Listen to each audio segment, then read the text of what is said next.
부활은 성도의 소망이라는 제목으로 함께 은혜를 나누겠습니다. 부활은 성도의 소망이 됩니다. 우리는 지난 부활주일에 성찬을 통해 그리스도와 연합되는 귀한 시간을 가졌고, 거기에다가 엄순자님의 또 세례를 베푸는 가운데 함께 은혜를 나누었습니다. 세상의 많은 사람들은 인생을 무덤에서 끝난다 이렇게 생각합니다. 그래서 그들은 죽었다 살아난 예수님의 이야기가 생소하게 들려지고 불가능하다고 믿습니다. 부활을 믿지 않는 세상 사람들은 죽은 자가 어찌 살아날 수 있느냐, 어떻게 그런 일이 있느냐, 예수님의 죽음과 부활은 제자들이 억지로 만들어 조작한 것이다 라고까지 주장했습니다. 이런 사람들을 위해 바울은 부활장이라고 일컬어지는 오늘 말씀이 들어있는 고린도전서 15장을 썼습니다. 전체 우리는 주님의 부활은 분명한 역사적인 사실임을 살펴보았습니다. 대표로 두 가지 사실을 들 수가 있었는데 뭐였는지 한번 떠올려 볼까요? 하나는 빈 무덤이었고, 또 하나는 부활하신 후에 40일 동안 예수님께서 자신을 나타내 보이신 것이었습니다. 여러분, 예수님은 무덤에서 다시 살아나셨습니다. 오늘 본문 12절 말씀 우리 다 같이 한번 다시 보도록 하겠습니다. 자, 자막으로 보겠습니다. 시작. 그리스도께서 죽은 자 가운데서 다시 살아나셨다 전파되었거늘 너희 중에서 어떤 사람들은 어찌하여 죽은 자 가운데서 부활이 없다 하느냐. 부활이 없다. 어찌하여 부활이 없다. 그리스도께서 분명히 부활하셨고 우리에게도 부활이 있다는 것을 말씀하고 있습니다. 계속해서 우리 14절 말씀을 또 한번 보겠습니다. 시작. 그리스도께서 만일 다시 살아나지 못하셨으면 우리가 전파하는 것도 헛것이요 또 너희 믿음도 헛것이며, 우리가 믿는 것, 전파하는 것, 이게 다 헛것이라는 겁니다. 우리가 믿는 종교는 예수 그리스도의 죽음과 부활이 중심이 된 그리스도교입니다. 그리스도께서 만일 다시 살아나지 못하셨으면 우리가 전파하는 것 헛된 것이다. 또 너희 믿음도 헛된 것이다. 이렇게 말씀하고 있습니다. 한마디로 말짱 꽝이다라는 뜻이죠. 모든 것이 참으로 철저히 아무것도 아니다 그런 뜻입니다. 우리의 믿음이 헛되지 않는 구체적인 방법이 있습니다. 부활하신 주님을 자기가 직접 경험하는 것입니다. 춘천의 한마음교회라고 있는데요, 부활의 주를 만난 사람들 유튜브 동영상에 들어가시게 되면 간증이 나옵니다. 이 간증을 강력하게 추천합니다. 믿음은 지식이 아닌 체험이기 때문에 부활의 주님을 만나는 것이 꼭 필요합니다. 우리가 병들어 보아야 건강의 소중함을 알듯이 부활하신 주님을 만나면 내 인생이 송두리째 변화가 됩니다. 바뀝니다. 이 사실을 믿으시기 바랍니다. 우리가 예수님을 믿는다는 것은 예수님의 탄생과 고난 그리고 십자가에서 죽으시고 부활 승천하시고 다시 오시는 재림을 믿는 것입니다. 탄생은 믿지만 내가 부활을 믿지 못하거나, 죽음은 믿지만 부활을 안 믿거나, 또 탄생은 믿지만 재림을 안 믿는 것, 이것은 우리가 예수를 믿지 않는 것이다 라고 볼 수 있습니다.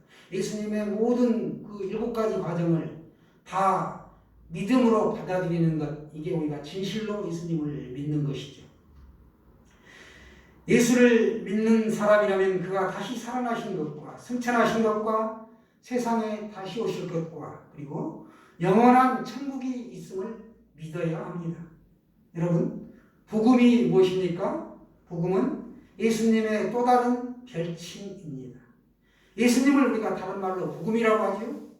로마서 1장 2절부터 4절까지의 말씀을 보시면 이 복음으로 말하면 육신으로는 다윗의 혈통으로 나셨고 성결의 영으로는 죽은 자 가운데서 부활하셨으니 곧 우리 주 그리스도이시니라. 아멘. 저를 따라합시다. 이 복음은 곧 우리 주 예수 그리스도이시니라. 복음이 뭐다? 예수 그리스도다. 그리스도 하게 되면 히브리어로 메시아라고 하는데요. 메시아는 기름 부음을 받았다. 이 머리에 기름 부음을 받았다라는 뜻입니다. 구약 시대에는 기름 부음을 받는 세 가지 직분이 있었는데 제사장이 될 때, 선지자가 될 때, 왕이 될 때 기름 부음을 받았습니다. 그런데 예수님은 이 세 가지 직분을 다 가지시고 이 땅에서 사역을 하셨습니다. 그런데 여기서 바울이 그리스도를 강조하는 것은 예수님의 대제사장 직분을 의미하고 있습니다. 대제사장은 1년에 딱 한 번 지성소에 들어갑니다. 10월 10일 대속죄일에 백성들이 가져온 양의 피를 가지고 지성소 안에 있는 속죄소에 그 피를 뿌립니다. 그러면 양을 잡아 피를 드린 그 사람은 죄를 용서함 받습니다. 대제사장은 백성의 죄를 하나님께 가져가는 중보의 역할을 하는 사람이죠. 그래서 그리스도라는 말은 예수님께서 대제사장이 되셔가지고 하나님과 백성 사이에 중보자가 되시는 것을 말하고 있습니다. 또한 예수님은 자신이 친히 어린 양 희생 제물이 되셔서 백성의 죄를 대속해 주셨습니다. 결국 그리스도라는 말은 예수님께서 중보자요 구원자라는 뜻입니다. 예수님의 구원은 십자가에서 시작되어 부활을 거쳐 예수님께서 재림하시는 날 온전한 구원이 이루어질 것입니다. 복음의 핵심은 십자가와 부활입니다. 주님은 십자가를 지시기 전 여러 차례 자신이 죽었다가 다시 살아날 것을 예언하셨습니다. 그래서 고린도전서 15장 4절에서는 장사 지낸 바 되셨다가 성경대로 사흘 만에 다시 살아나사 라고 말씀하신 그대로 자신을 나타내 보이셨습니다. 예수님의 부활은 이미 구약에서부터 예언된 사건이었고 말씀하신 그대로 성취되었습니다. 이 부활이 다른 여타의 종교와 구별되는 복음의 핵심 사항입니다. 타 종교에서 윤회살이나 영혼의 회생을 말하지만 육체의 부활을 구체적으로 말하는 부분은 없습니다. 사람이 늙으면 주름살이 생기고 흰머리가 납니다. 신체의 모든 부분에 노화가 진행되죠. 그러나 실제 나이와 건강상의 나이에는 차이가 있습니다. 나이가 70인데 40대의 건강을 지닌 사람이 있는가 하면 실제 나이는 30대인데 건강은 60대인 사람이 있습니다. 이것을 의학적으로는 생물학적 나이다라고 합니다. 그러니까 생물학적 나이를 줄여 젊어지는 방법을 의사들은 제시하고 있는데 그 한 5가지 정도를 살펴볼 것 같으면 첫째는 비타민 B, C, D와 칼슘 등을 꾸준히 복용하라는 것입니다. 6년은 젊어진다 하는 것이고 둘째는 담배를 끊으라고 합니다. 8년 젊어진다. 셋째는 혈압을 관리하라. 25년이 젊어진다. 넷째는 3박자 운동을 하라. 유산소 운동, 근육 운동, 지구력 운동으로 5년이 젊어진다고 합니다. 5번째는 스트레스를 줄여라. 남에게 스트레스를 주지도 말고 받지도 말라. 스트레스를 받으면 32년 늙어진다. 이렇게 주장합니다. 와, 살면서 스트레스를 받지 마세요. 그러나 이 모든 것보다 노화를 방지하고 생물학적 나이를 줄여 젊어지는 최상의 방법이 있습니다. 바로 예수 잘 믿고 부활의 감격으로 하루하루를 사는 것입니다. 염불근처, 염려, 불안, 근심, 초조 이렇게 되면 사람이 또 궁시렁대게 되죠. 이런 걸 하지 말라는 겁니다. 아픔과 고통을 주님께 다 맡기고 던져버리고 기쁘게 살아가는 것, 이것이 바로 오래 사는 비결입니다. 의사가 수명을 5년, 10년, 길면 20년 연장시킬 수는 있지만 영원히 살게 하는 역할은 못하지요. 그리스도의 부활이 없었다면 우리는 아직도 죄 가운데 있을 것입니다. 우리의 죄 문제를 해결받지 못하면 우리는 하나님 앞에 나아갈 수가 없게 되죠. 우리는 여전히 죄 가운데 있을 것입니다. 죄의 결과는 사망입니다. 아담과 하와는 에덴에서 영원히 사는 존재로 지음을 받았습니다. 그러나 아담이 죄를 지어 사망이 이 땅에 들어오게 되었습니다. 그리고 그의 후손은 모두 원죄를 가지고 태어나 사망의 지배 아래 놓이게 되었습니다. 사망의 권세는 사단이 가지고 있었죠. 모든 사람이 죄를 지었음에 죽음에 이르게 되었다는 것이죠. 대표성의 원리입니다. 유전이 되는 것이라기보다는 대표성. 인류의 대표가 아담이기 때문에 죄가 들어올 것입니다. 죄 문제를 해결받지 못하면 우리가 음부의 권세를 이길 수 없습니다. 이걸 원죄라고 하는데 사망의 이 권세를 이길 수가 없다는 것입니다. 그러나 예수 그리스도께서 우리의 죄를 대신해서 십자가에서 죽으시고 부활하셨습니다. 그러니까 사단이 가진 이 죽음의 권세를 깨뜨린 것입니다. 그리고 생명으로 찾아오신 것이죠. 바울은 성도들의 죽음을 오늘 잠자는 자들이다 라고 봤습니다. 그리스도의 부활은 잠자는 자들의 첫 열매가 되었습니다. 모든 사람은 다 부활하게 됩니다. 그러나 영생을 얻는 부활이 있고 영원히 부끄러움을 당하는 부활이 있습니다. 요한복음 말씀 한번 볼까요? 요한복음 5장 28절에서 29절 말씀입니다. 요한복음 5장 28절에서 29절 말씀 자막으로 한번 보겠습니다. 시작. 이를 놀랍게 여기지 말라.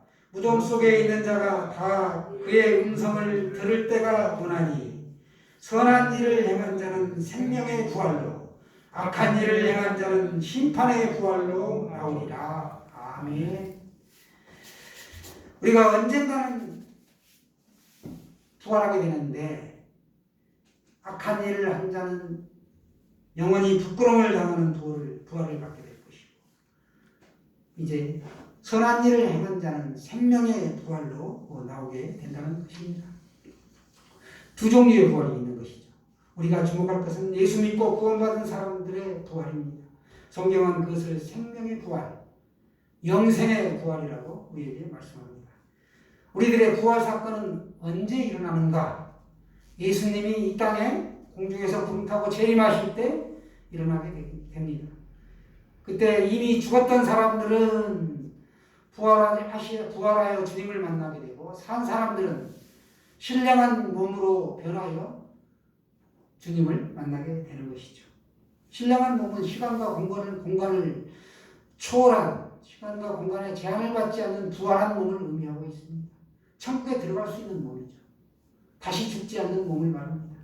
예수님이 부활하셨듯이 우리 모두는 주님이 재림하시면 부활하게 됩니다.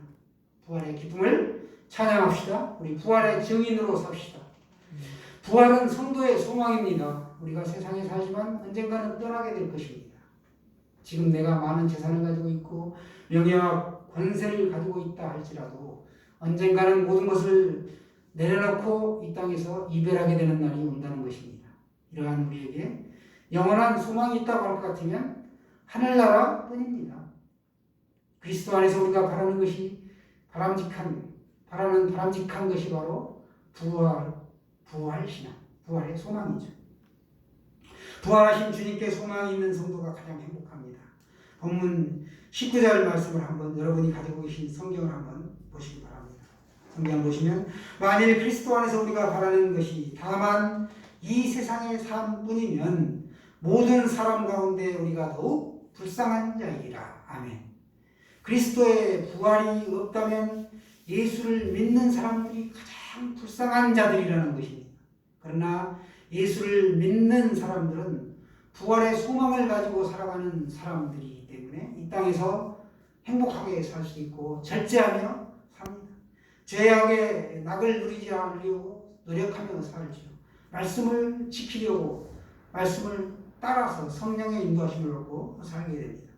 더구나 영원한 하나님의 나라를 소망하며 살아갑니다. 그래서 본향을 그리워하며 믿지 않는 사람들과 구별되게 살아갈 수 있는 것은 부활의 산 소망이 되신 예수 그리스도.